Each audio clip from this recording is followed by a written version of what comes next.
parler beaucoup, manger l'argent, voyager beaucoup seulement, mais travailler beaucoup, créer des choses, emploi des jeunes, non, non, non. Les dirigeants africains, les dirigeants sont comme ça. Les grandes gueules. La 21, nous sommes très très heureux de vous retrouver pour décrypter l'actualité, pour savoir ce qui se passe dans notre belle Guinée. Vous le savez, l'émission interactive. Vous pouvez interagir au sujet développé ici en nous écrivant au 657 39 13 13. Vous pouvez également aller sur Twitter au hashtag espace GG. Nous nous ferons autant pour moi le plaisir de relayer vos réactions dans la deuxième partie de l'émission. L'objectif du Front National pour la défense de la Constitution à sa création était d'empêcher l'actuel président de briguer un troisième mandat. Depuis octobre 2019, l'organisation à l'époque, composée de plateformes de la société civile, de structures syndicales et de partis politiques, a été sur tous les fronts sans atteindre le but visé au départ. Le FNDC se recompose aujourd'hui. Quelles sont ses nouvelles orientations? De quelle marge de manœuvre dispose-t-il pour mener des actions sur le terrain? Nous allons essayer de comprendre avec Ibrahima Diallo, chargé des opérations du FNDC. Lui, il prône une nouvelle façon de faire la politique. Il estime que tous les autres sont dans le verbiage. Il a été élu le 14 mars dernier à la tête d'une nouvelle formation politique. Mori Kaba veut mettre l'accent sur la préoccupation des Guinéens qui vivent aujourd'hui dans une grande précarité. Il se base sur une nouvelle idéologie, le circonstancialisme. De quoi s'agit-il réellement? Mori Kaba, président de l'Avenir d'une Nouvelle-Guinée, il sera avec nous si tout va bien chez les GG, bien entendu. Dans la deuxième partie, d'autres sujets viendront s'ajouter au premier que je viens de lire. Encore une fois, merci de nous rejoindre chez les GG avec toute l'équipe B au grand complet. Caps, bonjour. Bonjour Madame Yero, bonjour à tous. Djiba Milimono, bonjour. Bonjour Madame Yero et bonjour à tous. Bonjour à moi aussi. On va faire des révélations. Des révélations. Heureusement, vous êtes face à face. Non, mais Djiba, c'est bon. Les jeunes premiers. Ma femme, bonjour. Quoi? Ta femme est à la maison. Vraiment quoi? Attention. Pardon. Non, je fais allusion à quelque chose. Ne fais allusion à rien, ne me mélange pas ici. Et puis, pardon. Bonjour, ma. Bonjour, Hiro. Alors, comment ça va, Alphonse Mara? Ça va, seulement on aurait dû inscrire le débat des deux là au sujet après. du jour. Après. On va en parler après. On va parler en tout cas de ce conseil des ministres Djiba Milimono. Le président annonce de grandes décisions. Oui, justement, un conseil des ministres, comme tout d'ailleurs les autres, mais sauf qu'il y a des points qui ont attiré notre attention, notamment la question concernant les personnes qui falsifient leur état civil pour pouvoir rester indéfiniment dans la fonction publique, c'est-à-dire différer leur date de départ à la retraite. Donc il a annoncé la mise en place d'une commission qui allait faire le travail pour recenser ceux qui se sont illustrés dans ces pratiques pour pouvoir les extirper des rangs de la fonction publique. Vous avez également la question concernant ceux qui auraient, on apprend que les noms dans les prochains jours, qui vont publier les noms de ceux qui quand même ont soumis à cette pratique. Soumis à cette pratique, parce que déjà les noms sont disponibles pour ceux-là qui ont aidé déjà à rentrer à la fonction publique en falsifiant ou en mettant en place de faux arrêtés pour pouvoir aider ces gens-là à entrer à la fonction publique. Donc tout ceci aussi vont être, disons, estés devant les juridictions compétentes et que les noms vont être mis à jour. Donc c'est ce qu'a annoncé le chef de l'État, sans oublier aussi la question concernant les déguerpissements, parce que nous apprenons qu'il y aura une commission qui va être mise en place pour recenser les personnes qui ont des documents qui attestent qu'ils auraient reçu ces domaines ou ces terrains de façon légale. Donc, ils vont être dédommagés. Maintenant, sur le premier point, concernant ceux qui auraient falsifié leur état civil pour rester dans la fonction publique. Vous vous souvenez que quand Alpha Condé est venu au pouvoir en 2010, on avait annoncé qu'on avait quand même une administration lourde et vieillissante. Donc, qui vous parle d'une administration lourde et vieillissante, ça veut dire que c'est une administration qui a du mal à créer un développement harmonieux et à se mettre au travail. Et donc, ça impacte un peu les services publics et la gouvernance qu'on peut mettre en place. Donc, c'est ainsi, ils ont le ministère de la fonction publique, qui a une autre dénomination pour dire, et de la modernisation de l'administration. On se souvient qu'il y avait eu ce recensement biométrique des fonctionnaires de l'administration. Et aujourd'hui, lorsque moi je suis ce conseil des ministres, avec les points qui sont annoncés, je me demande, est-ce que les réformes qui ont été engagées ces 10 dernières années... Les grandes gueules. Donc ça veut dire que les réformes... Pourquoi c'est maintenant qu'on annonce justement, ça? non, c'est pas une première. Donc, justement, il y a d'actes sur le terrain, notamment le rajeunissement de la fonction publique, la féminisation et le recensement biométrique. Justement, et l'objectif c'était d'avoir 10 000 jeunes à la fonction publique. Et aujourd'hui, lorsque le chef de l'État fait une telle sortie au Conseil des ministres, ça veut dire sur les 10 années, les réformes qui ont été annoncées ou engagées n'ont pas porté fruit. Donc 10 ans de gouvernance dans la question concernant l'administration, il faut se poser des questions sur l'efficacité de ces projets qui ont été mis sur la table. Ça veut dire qu'il y a aujourd'hui un aveu d'échec en filigrane entre lignes. Maintenant, au-delà de cet aveu qui peut être un aveu d'échec, il y a aussi l'autre point qu'il ne faut pas oublier, c'est qu'en 2014, on disait qu'il y avait près de 100 000 personnes qui étaient à la fonction publique. Il y a les cas de doublons, il y a les cas fictifs, et également les éternels jeunes, c'est-à-dire ceux qui ne veulent pas aller à la retraite. Donc tout cela, c'était quand même un poids sur le plan salarial concernant le gouvernement. Donc ce poids-là, il fallait éponger pour pouvoir économiser cet argent-là et recruter d'autres jeunes. Et après, on nous a annoncé la création de l'École nationale de l'administration à Dubrika, avec l'aide du Canada. Où en est-on avec ce projet? Il faut se poser des questions. Donc moi, je veux dire, dans ce pays, on nous habitue à des effets d'annonce. Il y a des projets qui se sont annoncés. Et 10 années après, et avec une telle sortie, ça veut dire que ce sont des réformes qui n'ont pas porté. Et si ces réformes-là ne portent pas, il faut se dire une chose, c'est qu'on a aujourd'hui une gouvernance, un problème de leadership et un problème de suivi. Parce que vous ne pouvez pas comprendre qu'une administration qui est quand même vieillissante, à l'ère du numérique, où on parle de la 4e révolution, où les gens ont même du mal à taper sur un téléphone ou à utiliser une machine, parce que la plupart sont habitués aux dactylographies. Ça, ce n'est plus d'actualité. Donc aujourd'hui, il y a un besoin de rajeunissement de la fonction publique. Et qui veut amener les jeunes, il faut les former. D'où la nécessité de mettre en place l'École nationale d'administration, comme ça se fait en France, comme ça se fait dans certains pays africains. Le site, c'était à Dubrika. On ne sait pas où en est-on avec ce projet-là. Maintenant, pour finir sur la question, par exemple, de ceux qui font entrer les gens à la fonction publique, nous apprenons que les listes vont être données dans les jours à venir. Sauf que là, on ouvre une boîte à Pandore. Parce que souvent, il y a des concours qui sont organisés dans ce pays. Vous faites un concours, vous gagnez, après on donne votre matricule à une autre personne. Vous portez pratiquement le même nom. Donc si on lance une lutte dans ça, ça veut dire que les ministres qui se sont succédés à la tête de ce département et les autres embranchements jusqu'au niveau du ministère du budget, parce que l'argent qui sort avec les fictifs, les éternels jeunes, les cas de doublons, ça veut dire que cet argent-là, il y a tout un circuit qui est mis en place. Donc, ça risque d'éclabousser même ceux qui tiennent aujourd'hui le haut du pavé. Moi, je suis d'accord avec ces annonces, mais une fois encore, il faut qu'Alpha Condé, quand même, avec son équipe, sorte un peu de ce discours. À tout moment, c'est de nous annoncer des décisions et après, ça devient un coup d'épée dans l'eau, ça ne porte pas fruit. Qu'est-ce qui ne marche pas à votre avis, Kaba? Parce que à chaque fois, le président, on peut dire qu'il annonce de belles choses, mais derrière, il n'y a pas d'acte concret. Qu'est-ce qui se passe à votre avis? Effectivement, la question elle est d'une importance très capitale dans la mesure où on a un chef de l'État qui parfois affiche une certaine volonté à ce que les choses avancent, qui fait de très bonnes propositions. Hier, dans l'émission, le député disait ici qu'on ne manque pas de proposer des beaux textes, on ne manque pas de faire de très bonnes propositions, mais cependant, la question qu'il faille se poser concrètement, c'est que ces personnes qui entourent le chef de l'État ne sont pratiquement pas inscrites dans la vision peut-être du chef de l'État. Et c'est souvent l'erreur que commettent les politiques le plus souvent. Ils passent leur temps à mener des luttes politiques, à conquérir un fauteuil, et sans pour autant préparer les personnes avec lesquelles ils vont gérer le pouvoir. Et ils ne pensent qu'à ces personnes-là, sauf quand ils sont au pouvoir. Et aujourd'hui, c'est ce qui arrive au président de la République, qui se retrouve entouré des personnes qui ne s'inscrivent pas dans sa vision, qui du moins ont du mal à exécuter les grandes déclarations que le président de la République fait. C'est peut-être dans cette logique qu'il a fait venir, il a fait ce séminaire gouvernemental pour faire venir cet ancien ministre congolais qui du coup, on n'avait pas besoin de ça. On n'avait même pas besoin de ça.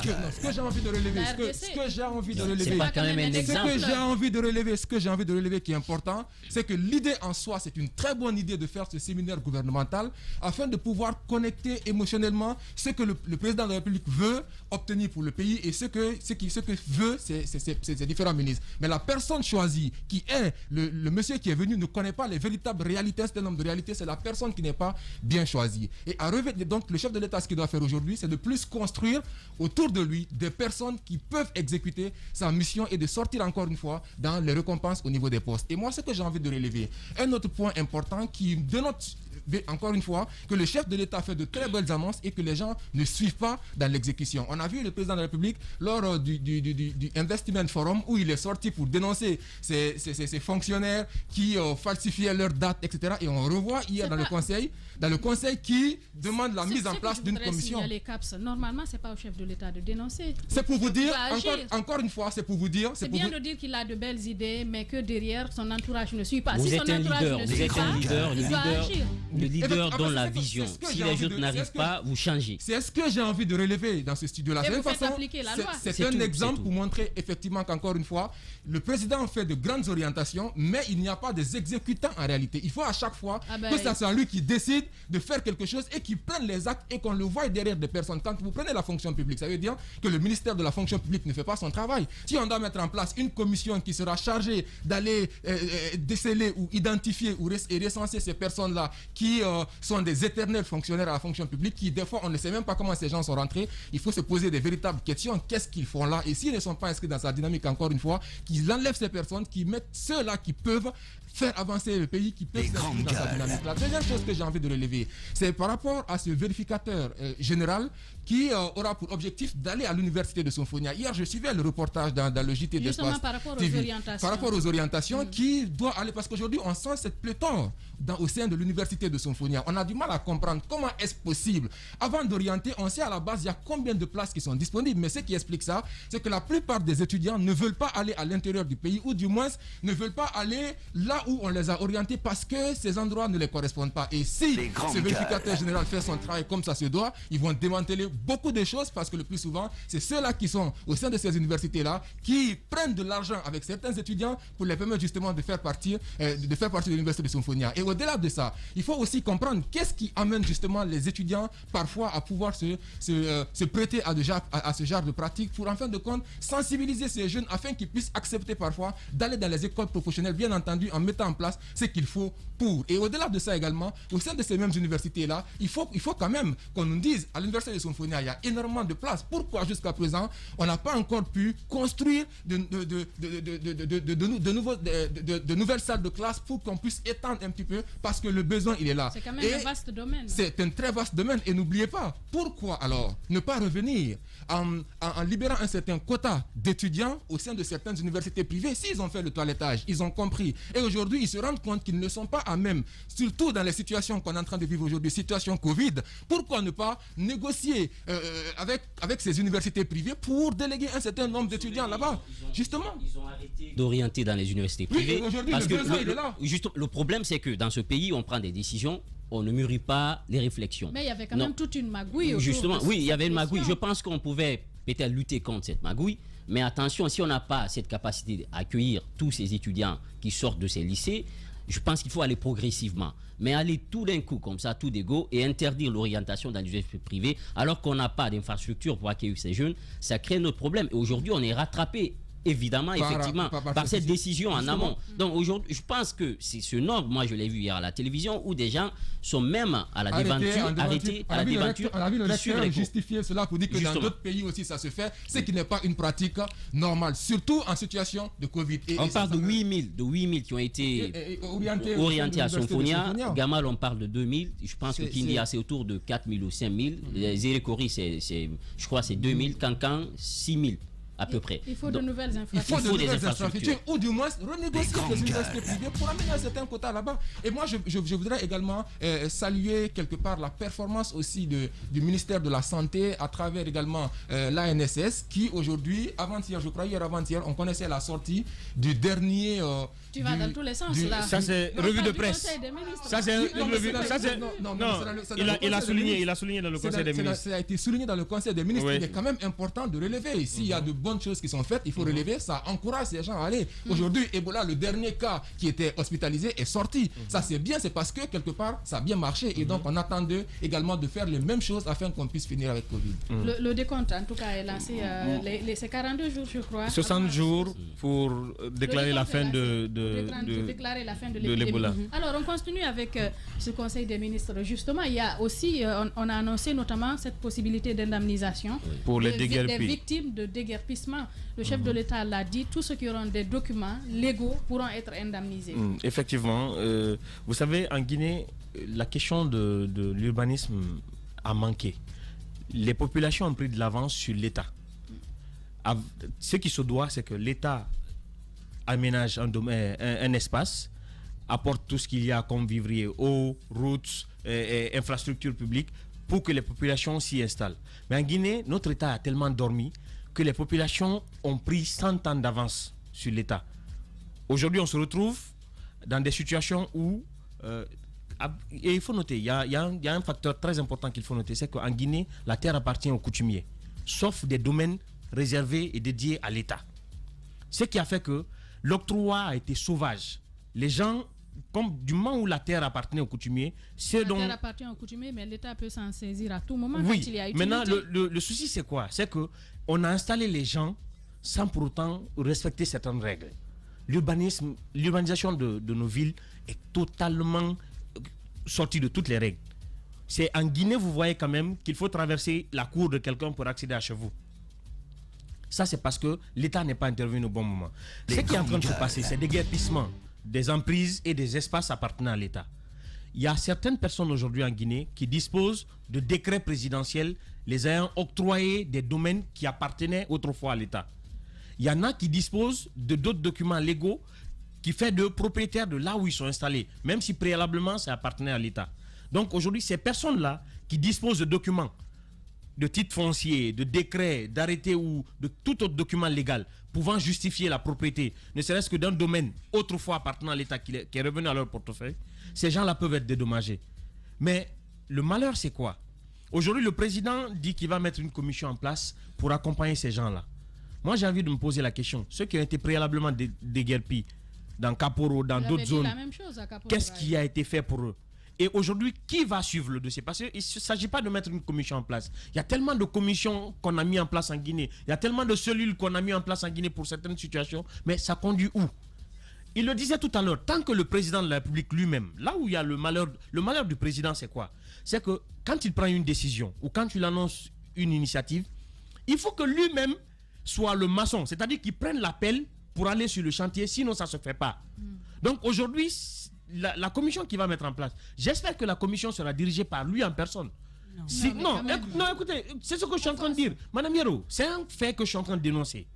Cette situation, elle est réelle en Guinée.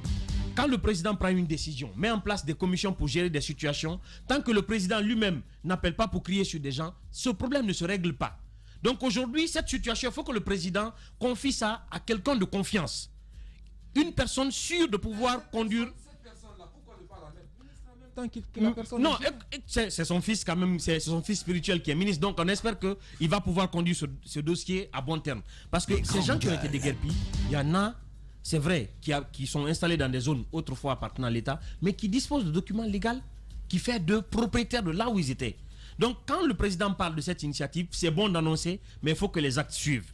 C'est surtout ce qui manque en Guinée. Ce n'est pas les effets d'annonce qui manquent. Il n'est pas que quand on parle de la mise en place de commissions, déjà il y avait eu une commission de recensement des biens de l'État qui est mise en place. Et cette fois-ci, il y a une autre commission qui va venir marcher sur les plates-bandes de l'autre. Il y a un chevauchement, on sait déjà ce qui appartient à l'État ou qui est susceptible d'appartenir à l'État. Il y a une commission qui a déjà fait le travail. Maintenant, est-ce qu'il faut annoncer encore la mise en place d'une autre commission? Moi, je me pose la question. Donc aujourd'hui, il y a quelque chose qui ne marche pas. Le souci, c'est quoi? Il y a un leader, initie, il coordonne, il contrôle, puis il évalue. Mais le souci, c'est que notre président, il initie, il laisse le contrôle à une équipe, il laisse le suivi à une autre équipe, il laisse l'évaluation à une toute autre équipe. Ce qui fait qu'il y a tellement de discordance que les gens se retrouvent à marcher sur les compétences les uns des autres. Même des départements ici qui ont encore en Guinée aujourd'hui des départements qui souffrent de conflits de compétences, dont plusieurs des ministères qu'il a récemment mis en place, des ministères sortis les uns des autres. Et la présidence. Et entre le gouvernement et la présidence, des super ministres et des ministres. Donc aujourd'hui, pour revenir à ce autre sujet qui est la réforme de l'administration dont Djiba a parlé, il a parlé quand même des fonctionnaires qu'on doit sortir des rangs parce qu'ils ont falsifié leur état civil. Mais moi j'ai envie de me poser la question. Si aujourd'hui on doit parler d'échec de la politique du président de la République, on doit le porter, ne serait-ce que sur un seul axe, c'est la réforme de l'administration. 10 ans de réforme d'administration, on n'est pas capable de sortir de nos rangs volontairement ou comme automatiquement des personnes qui ont falsifié leur âge. C'était bien parti avec le ministre, c'est Feu Kourouma qui a initié. Mais le malheur, c'est quoi? C'est là où le président a échoué dans la politique de réforme de l'administration, parce que l'échec est venu de sa personne. C'est quand il a décidé de politiser l'administration publique guinéenne. Aujourd'hui, l'administration publique, vous savez, il y a des fonctions politiques dans l'administration, les postes de ministre. Ce sont des fonctions politiques. Mais au-delà des postes de ministre, le reste de l'administration ne doit pas être politisé. Et aujourd'hui, on se retrouve dans un système tellement politisé que même pour être planton, il faut appartenir soit au parti au pouvoir ou être un allié du parti au pouvoir. Donc, cette politisation de l'administration a fait échouer toute la réforme du président de la République. Aujourd'hui, quand on nous dit qu'il faut faire un recensement pour ressortir des cadres qui ont duré dans l'administration, je me dis que ce n'est pas possible. La biométrie. Non, la biométrie. Mais vous savez, le malheur de la biométrie, ça a été quoi? C'est que quand vous vous enregistrez sur cette machine, Madame Yero, quand vous allez à Zérékouré, la machine qui est là-bas ne vous reconnaît pas. C'est ce poste qui vous a enregistré qui est capable de vous identifier. Comme quoi, on n'a pas de... Non, comme quoi on n'a pas d'experts en Guinée en informatique qui pouvaient nous mettre une base de données centralisée nous permettant d'identifier les gens. Je vous promets que si vous vous identifiez sur ce poste qui est devant nous, vous allez à Zérékouré, vous êtes de l'administration publique, vous ne pouvez pas vous identifier sur le poste de... Je vous promets que c'est ça. Si vous n'êtes pas d'accord, vous prenez une équipe de votre rédaction, on fait le tour du ministère, des différents ministères. Vous allez voir si on prend un cadre au ministère de l'Éducation, on l'envoie, le ministère de l'Éducation est contigu au ministère de la fonction publique. Ils ont chacun des machines. On va prendre un cadre du ministère de la fonction publique, on l'amène à l'éducation. S'il peut poser son empreinte pour que la machine de l'éducation lui reconnaisse. Vous voulez dire qu'il n'y a pas un fichier général? Il n'y a pas de base de données centralisée. C'est les machines. Vous êtes dans une machine. Le jour où la machine s'éteint, c'est fini pour vous. Donc aujourd'hui, c'est qu'il faut faire. Ils ont mis. On n'a pas de fichier central de l'administration publique guinéenne. Il y a des jeunes informaticiens en Guinée qui sont capables de vous produire des bases de données identiques à ceux de la NASA. Ça, je vous le confirme. Il y a des jeunes Guinéens qui sont capables de le faire. Qu'on confie cette réforme-là à ces gens. La biométrisation, ce n'est pas quand même un truc banal. Il faut que quand Mafoudia s'enregistre à Adafo Media Conakry, que quand elle va en mission à Yomu, qu'elle puisse au moins passer à Zérékouré, poser son empreinte, qu'on sache qu'elle est passée à Zérékouré. Que la machine puisse le reconnaître parce que la base de données est centralisée. Mais je vous promets que la base de données n'est pas centralisée. Et l'autre malheur, c'est quoi? Pour finir, l'initiative de publier, parce qu'il y a cette initiative de publier la liste de ceux qui ont duré aussi dans l'administration, au-delà des escrocs qui ont vendu des arrêtés. Ceux-là sont bons à publier. Mais ces fonctionnaires qui ont duré dans l'administration qu'on risque de publier, ça va être humiliant. Si le président se prête à ce jeu, ça va être très humiliant. Ceci, je ne pense pas. Une précision. Non. Ceux-ci ne seront pas publiés. Non, c'est ce que je suis en train de dire. Ça concerne ceux qui ont falsifié. Justement, je parle de ceux qui ont vendu les arrêtés. Voilà. Maintenant, il y a un risque que ceux qui ont duré dans l'administration soient aussi publiés. Il y a un risque. Vous allez lire dans un article, quand on sortira à la pause, il y a un risque. Et le risque là, c'est que quand on publie ces personnes-là, ça risque d'être très humiliant. On peut aujourd'hui, quand on va faire cet état de lieu, on les extirpe, les conduire à la retraite sans publier les listes. Mais il faut pas prendre le mot publication pour une publication publique. Non, c'est une publication publique, Mafoudia. Je dis que ce que je suis en train de vous dire, je vous montre la preuve à la pause. Ça peut être une publication pour les services à la base. Les listes de retraités sont publiées comme pour tout le monde. Mais je vous parle cette fois-ci d'une mise à disposition du public. Donc, il ne faudrait pas que le président ou le gouvernement se prête à ce jeu. C'est très humiliant. Bah, allez-y. Qu'est-ce qui ne serait pas humiliant? C'est passer toute sa vie à falsifier ou bien à vivre sur le dos de l'État alors qu'on ne devrait pas y être. Alors, je vais commencer par ça. Ce qu'il ne faut pas oublier, perdre de vue, c'est que la Guinée a un lourd héritage de malversation dans la fonction publique. Le président de la République actuelle est venu, il l'a trouvé. Pendant le régime Conté, on a vu des gens qui sont revenus sur les magouilles qu'il y avait tant dans l'armée, dans l'administration, dans beaucoup de secteurs. C'est un lourd passé auquel il fallait faire face. Le président, il a manifesté la volonté, mais force est de reconnaître qu'à date, ce qui a été fait n'est pas quand même de nature à rassurer, parce qu'il y a encore beaucoup plus de problèmes. Est-ce qu'il pouvait faire plus? Oui, je suis convaincu, mais il ne l'a pas fait. Quand on parle de ces cas précis aujourd'hui, moi je pense qu'il est important qu'ils descendent un peu plus à la base parce que quel que soit le secteur, quand on veut changer de position, quand on veut grandir ou quoi, on vient d'abord avec des documents. D'où viennent ces documents? Ces documents, imaginez que vous allez aujourd'hui dans une mairie, vous êtes de 90, vous voulez avoir 88 sur votre extrait de naissance. Vous l'obtenez. Je pense qu'il faut que ça aussi, ça puisse faire partie des lieux de lutte. C'est un travail de fond. Ce travail a commencé par la biométrisation des certificats de naissance désormais. Je sais. Je rappelle juste que c'est une étape capitale. Parce que sans ça, parce que imaginez, vous venez vers quelqu'un qui est là, qui vous demande des documents pour certifier si vous pouvez obtenir ce poste ou pas. Vous venez avec les certificats. Son rôle n'est pas de vérifier si vous êtes de 88 ou de 89. C'est les structures à la base un peu plus bas, les services au niveau des communes qui sont censés ne pas justement prêter main forte à ce genre de trucs. Mais malheureusement, c'est pas fait. Moi, je suis, comme j'aime le dire, il n'est jamais trop tard. On est dans un pays, les pays africains ou les pays sous-développés, on a tellement de problèmes que lorsqu'il y a une volonté, on ne peut que saluer et demander à ce qu'il y ait des actions fortes. C'est vrai, pour notre cas, c'est ce qui manque. Mais pour ce cas-ci, il y a déjà quelque chose qui est enclenché. On espère que ça ira à bout. Je sais que ça va être très, très difficile parce que quand on veut aller sur ce chemin, croyez-moi, il y a beaucoup de gens que vous allez toucher et pas les moindres. Finalement, et à un moment, ce sera des gens très proches de nous. Pour parler de déguerpissement. Peu importe la position des personnes, il faut du courage. C'est ça qui fait que ça sera difficile. C'est ce qui fait que c'est difficile qu'on ait un les bon résultat. réformes sont souvent difficiles. C'est ça, en fait. C'est ce que j'essaie de dire. Et ce sont ces personnes qui sont autour qui empêchent souvent qu'on affiche les résultats de ces enquêtes. Il ne doit pas y avoir de sentimentalisme dans ce travail. Mais Madame Yero, en fait, l'idéal voudrait que on aille au bout de ces... Mais je veux vous dire juste que sur le chemin, il faut beaucoup de courage parce que, en fait, c'est comme des fils qui s'entremêlent, qu'on a du mal à... Et puis, à démêler. Il faut couper certains. Mais ça, c'est quelque chose qui est difficile. Quand on a un président qui, quand même, lorsqu'il y a des problèmes, ça vient généralement des personnes un peu plus proches. Il y a eu des décisions difficiles à prendre, mais on les a quand même prises. Alors, la question, tout à l'heure, tu posais la question, pourquoi chaque fois il y a de belles annonces, mais par la suite, il n'y a rien? Ce qui veut dire qu'il y a des difficultés. Et c'est de cela dont je suis en train de parler. Maintenant, en parlant du déguerpissement, ce que le président a dit, ça veut pour moi, c'est une manière de reconnaître qu'effectivement, il y a eu des abus. On a dénoncé dans ce studio, mais officiellement, ils n'ont pas dit s'il y a eu des abus au niveau de certaines familles. Et là, le président ne le dit pas clairement, mais il ne le dit pas. C'est une reconnaissance tacite. Vous dites que oui, ceux qui disposent de documents. Exactement. Ce qui veut dire et puis ça se passe partout dans le monde. Vous vous souvenez, où ils ont mis la nouvelle ville à Diamniadio, je crois, du côté de Dakar, au Sénégal, ils ont déguerpi les gens, mais ils ont été indemnisés. Quand normalement, d'un lieu, il faut y pour une mettre question la d'utilité publique, vous ne pouvez pas. Normalement, avant de démolir, il fallait d'abord faire un recensement.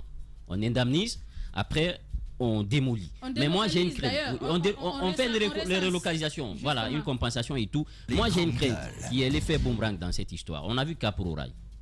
Des gens qui sont venus en 87 qui n'ont rien à voir avec cet arrêté qui modifiait les choses à Kapororaï n'ont pas été indemnisés.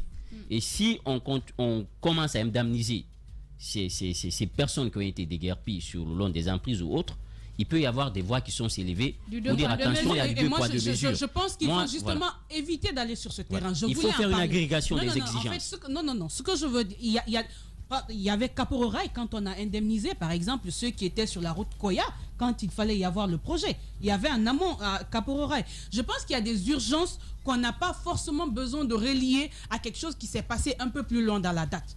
Et je ne sais pas dans les faits. Je sais qu'ils ne comprendront pas. Je sais qu'ils ne comprendront pas. Mais on peut aider aussi dans cette sensibilisation parce qu'après, ce sera une accumulation de frustration. Ce sera une accumulation des problèmes. Maintenant, imaginez que ceux qui sont par exemple concernés par ce déguerpissement ne soient pas un grand nombre qu'on pourrait indemniser dans l'immédiat. Pourquoi attacher à ce qui s'est passé? Je les comprends parfaitement, mais je dirais qu'on n'a pas besoin de s'attarder sur ça.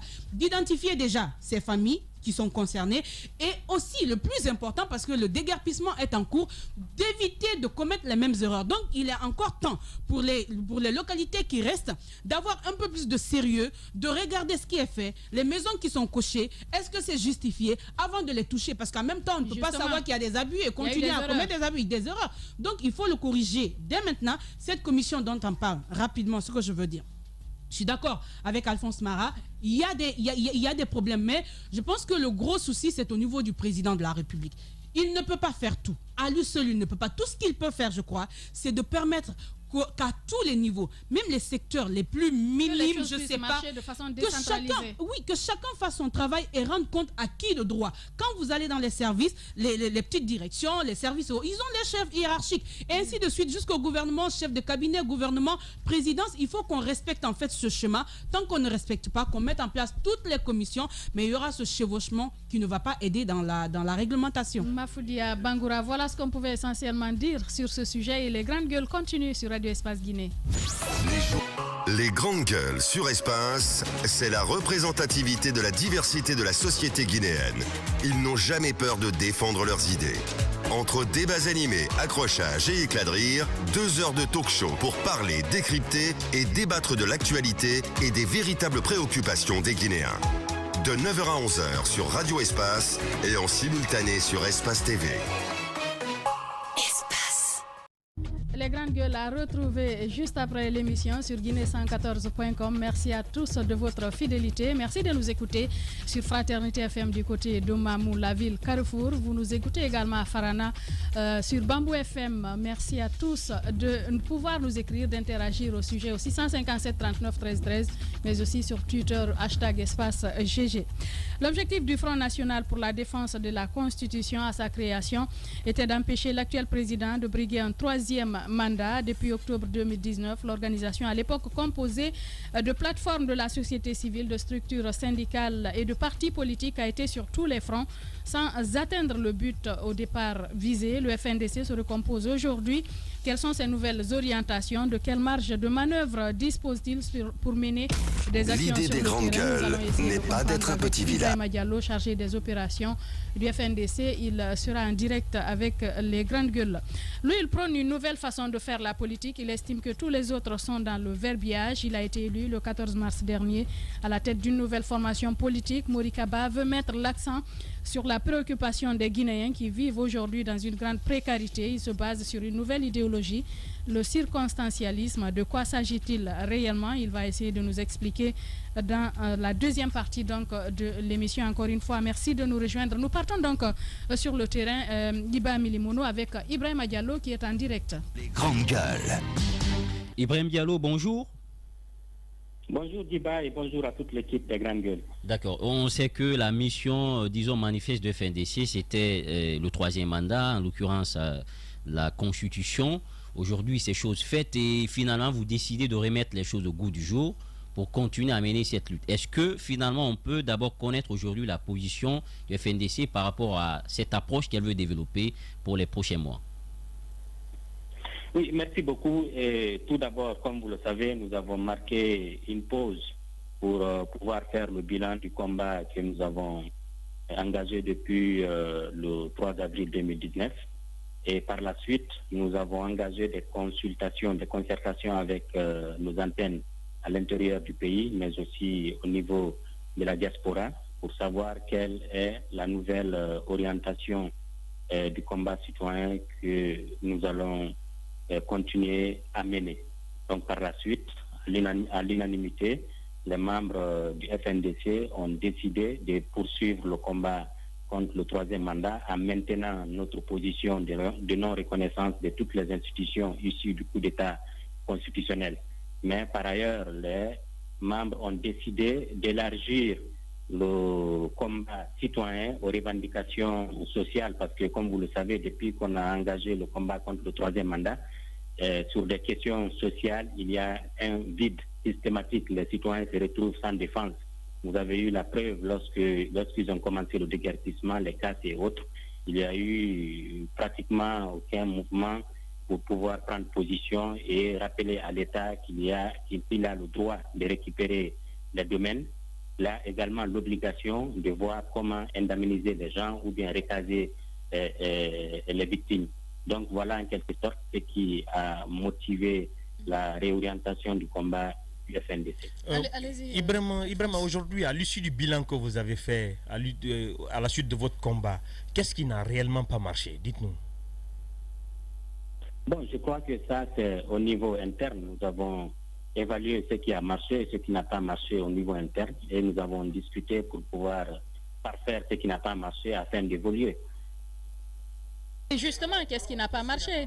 Qu'est-ce qui n'a pas marché? Ce qui n'a pas marché, on a fait en sorte que ça marche au niveau interne. Donc, je crois que le débat n'est pas important. Ibrahim, on ne va pas caresser quand même le dos de la cuillère. Vous êtes du FNDC, sans langue de bois. Dites-nous, on a suivi tout le combat en Guinée, avec tous les mouvements que vous avez faits, la mobilisation, les discours que vous avez tenus. Aujourd'hui, après le bilan que vous avez mené, qu'est-ce qui n'a pas marché? Dites-le nous. Au FNDC, comme je l'ai tantôt dit, nous avons fait le bilan pour voir ce qui a marché et ce qui n'a pas marché. Ce qui n'a pas marché, c'est juste une organisation à l'interne que nous avons revue qui peut arriver à toutes les organisations et à tous les mouvements. Maintenant, si vous parlez de la conséquence du combat à travers l'imposition du troisième mandat, je puis vous rassurer, comme d'autres observateurs l'ont constaté, que M. Alpha Condé est imposé par les armes, pas parce qu'il a la force de la mobilisation ou bien il est aimé par la population guinéenne. Donc ça, ce n'est pas une faiblesse pour FNDC. On a bien envie d'aller au-delà de cette présentation formelle. On sait qu'il y a eu des problèmes à l'interne, vous le dites. Mais dites-nous, ces problèmes étaient de quelle nature? Quand on dit qu'est-ce qui n'a pas marché, est-ce que c'était lié à la présence des politiques? Parce qu'on l'a dénoncé, beaucoup l'ont dénoncé, le fait d'avoir invité les politiques, ou bien c'est l'organisation, la structuration. Qu'est-ce qui a été le réel problème du FNDC? Alors, je vous dis tout de suite, ça n'a absolument rien à voir avec la présence des partis politiques. Je crois que le mariage partis politiques et société civile, ça marche un peu partout. Donc, c'est ce qui s'est passé au Burkina, ce qui s'est passé au Mali, au Sénégal, la même chose. Donc, la Guinée ne fait pas exception. Ce n'est absolument pas lié à ça. Mais quand vous menez un combat, forcément, vous avez, n'est-ce pas, quelques aspects qui vous échappent. Et que c'est quand vous vous retrouvez, vous marquez une pause, vous réfléchissez, vous trouvez ces failles-là, vous essayez de les corriger et puis de repartir sur une nouvelle base. Ce n'est pas important d'en débattre sur la place publique du moment où on a trouvé la solution à ça pour continuer. Ibrahima, on vous comprend parfaitement, mais c'est vraiment vague. Vous ne nous apprenez pas grand-chose aujourd'hui sur les réelles causes de l'échec du FNDC, si on peut se permettre de qualifier ainsi. Oui, il n'y a pas d'échec au FNDC, et encore une fois, parce qu'on ne mène pas le combat pour nous-mêmes. L'échec pour nous aujourd'hui serait d'abandonner le combat. Je vous ai dit tantôt, tout le monde aujourd'hui est informé et tout le monde arrive à la même conclusion que le troisième mandat, Alpha Condé l'a imposé par la force des armes. Donc à partir de là, on ne parle pas d'échec au niveau du FNDC. C'est le pays qui a connu un recul. C'est la démocratie guinéenne qui a connu un recul. Et c'est M. Alpha Condé seul qui sort perdant de cette situation parce que c'est lui qui avait une image à sauvegarder, c'est lui qui avait un combat à défendre et c'est lui qui voulait être le Mandela de la Guinée.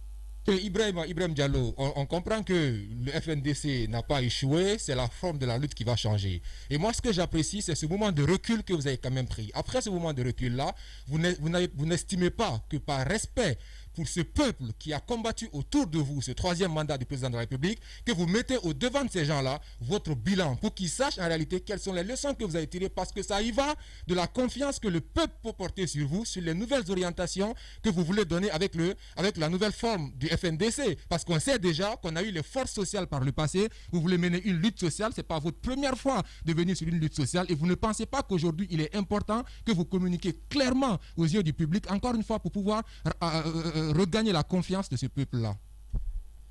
Effectivement, c'est pour prendre en compte les préoccupations exprimées par cette population que nous défendons et qui a accompagné toujours le FNDC dans son combat, que nous avons décidé d'intégrer dans le combat citoyen les revendications sociales. La décision n'a pas été prise comme ça. Je vous ai dit qu'il y a une concertation au niveau national, dans toutes les antennes du FNDC, où vous avez des citoyens qui sont représentés, qui sont membres, et vous avez à l'international aussi la diaspora qui s'est prononcée. C'est à la suite de tout ça que nous avons décidé de pouvoir intégrer les revendications sociales dans le combat citoyen du FNDC.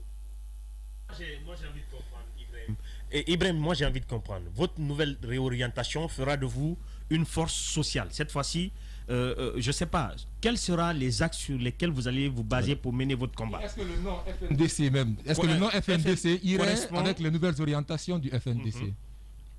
Oui, merci beaucoup. Vous savez, la question revient le plus souvent par rapport au nom du FNDC. Le FNDC a décidé de maintenir sa dénomination. Pourquoi? Premièrement, tous les membres du FNDC ont décidé de continuer le combat pour lequel le FNDC a été créé, mais d'élargir sur les questions sociales, comme je venais de vous expliquer. Deuxièmement, le FNDC est devenu aujourd'hui une force immatérielle pour la Guinée et qui inspire la sous-région. Je vous apprends qu'il y a un mois, il y a une institution financière qui a débloqué $50 000 pour la rédaction d'un livre sur le combat du FNDC. Et de ce livre, il sera tiré un manuel d'enseignement sur la mobilisation citoyenne, l'expérience du FNDC dont le partenaire va présenter dans des lycées de la sous-région et qui sera enseigné à des générations. Donc, et par la suite, nous avons des procédures aujourd'hui dans les juridictions internationales un peu partout. Il y a des enseignants-chercheurs, des étudiants qui font des mémoires et des thèses sur le combat. Attention, Ibrahim, on va équilibrer l'information. Vous parlez d'une institution qui a débloqué $50 000 pour faire une rédaction sur le parcours du FNDC. Moi, le document que j'ai vu, c'est sur le parcours de la société civile guinéenne. Les mobilisations, c'est-à-dire de janvier 2007 jusqu'au combat du FNDC. Donc, est-ce que c'est débloqué pour le FNDC uniquement ou pour le parcours de la société civile guinéenne? C'est celui qui a travaillé sur le projet qui vous parle, qui est en train de vous parler. Donc, je ne sais pas. Donc, vous verrez à la dédicace du livre. Je vous dis, c'est sur le combat du FNDC. Vous ne distinguez pas la société civile du FNDC. Le FNDC a été, n'est-ce pas, un mouvement qui a été créé par la société civile. Donc, ça va. Donc, toutes les raisons nous amènent aujourd'hui à garder la dénomination du FNDC. Par contre, nous sommes en train de travailler sur un slogan adapté au combat que nous menons. Alors Ibrahim, moi j'ai envie de vous interpeller encore une fois par rapport à un fait. Aujourd'hui, le FNDC qui ne reconnaît pas les institutions de cette premier mandat de la 4e République doit mener des combats et va s'adresser à qui? Les revendications par rapport aux combats sociaux que vous allez mener, ces revendications-là, vous les ferez auprès de qui quand vous ne reconnaissez pas les institutions qui sont là? Non, on ne fait pas une revendication pour s'adresser à une institution. Le travail que nous sommes en train de mener et que nous allons mener les jours à venir, c'est de davantage continuer à conscientiser la population guinéenne et sur ses responsabilités, sur ses droits. Et je vous apprends que maintenant, nous allons fournir moins d'efforts que par le passé, parce que notre rôle ne sera pas maintenant de nous interposer entre la facture salée du 3e mandat et ses conséquences et les sanctions qui vont émerger. Mais notre rôle sera de provoquer, de propulser et d'encadrer les contestations qui vont avoir lieu pour ne pas perdre ce qui nous reste du fondement de la nation après la chute. De quelle contestation vous parlez, Ibrahim? Il n'y a aucune contestation en vue. Oui, je vous dis que notre manière de faire, notre stratégie, la prochaine stratégie sera de provoquer, d'encadrer et de propulser les contestations socio-politiques. Je n'ai pas dit que... à vous écouter ce matin... J'ai un problème avec cette expression de provoquer les contestations. Vous voulez faire allusion à quoi exactement, Ibrahim? Non, cela relève de la stratégie interne, mais vous allez le constater sur le terrain les jours à venir. Vous êtes quand même une organisation légaliste. Vous n'allez pas provoquer des choses qui iront à l'encontre des lois de la République, j'espère. Non, aujourd'hui, nous sommes dans un état, nous ne sommes pas dans un état normal où les manifestations sont interdites. Les gens sont pourchassés partout. Et également, il y a l'armée partout qui tire sur la population. Donc, avec ça, nous sommes obligés en tant que citoyens, conformément à la Constitution qui nous donne le devoir de résister face à l'oppression, d'adapter notre stratégie au contexte de la dictature. On arrache le droit, on obtient l'application d'un droit par la force. Alors, vous dites que vous obtenez les choses par la force alors que vous n'êtes pas sur le terrain. Il y a beaucoup de vos membres qui sont aujourd'hui exilés, d'autres en prison. Comment allez-vous concrètement agir sur le terrain, Ibrahim, pour terminer? Nous avons eu le temps de travailler sur un second niveau de leadership composé par un groupe de personnes que nous avons coachées sur les nouvelles orientations du FNDC et les stratégies. Ces personnes-là travaillent dans l'anonymat et notre rôle maintenant sera de les encadrer pour que le travail puisse se passer dans les conditions normales. Et nous, qui sommes au niveau international, nous sommes en train d'organiser la diaspora guinéenne pour être dans la position de réserver un accueil chaleureux et digne d'un dictateur à M. Alpha Condé au cas où il aura des déplacements à faire à l'international. Ibrahima Diallo, chargé des opérations du FNDC. Voilà comment on arrive au terme de la première partie des Grandes Gueules. Merci à tous d'avoir été des nôtres. Restez avec nous. Nous revenons dans 10 minutes. Longtemps, j'ai cherché d'où provenait cette force. Cette force qui nous pousse à rentrer dans l'arène. À balayer d'un revers la pression qui nous submerge. Une détermination de fer dans un gant de velours. Écouter, motiver, recadrer, ajuster sans cesse les moindres détails, les petits riens qui transforment les rêves en exploits. Pour certains, cette force vient d'en haut. Pour d'autres, elle vient de l'intérieur. C'est ce qui nous rassemble, ce langage qui nous unit, ce qui nous permet d'amener une équipe vers le succès, sous les applaudissements de nos fans. J'ai longtemps cherché d'où provenait cette force, et la réponse est une évidence. Adafo Média, l'excellence, la perfection, la précision, la référence de la sous-région. Adafo Média, le futur, vivons-le ensemble.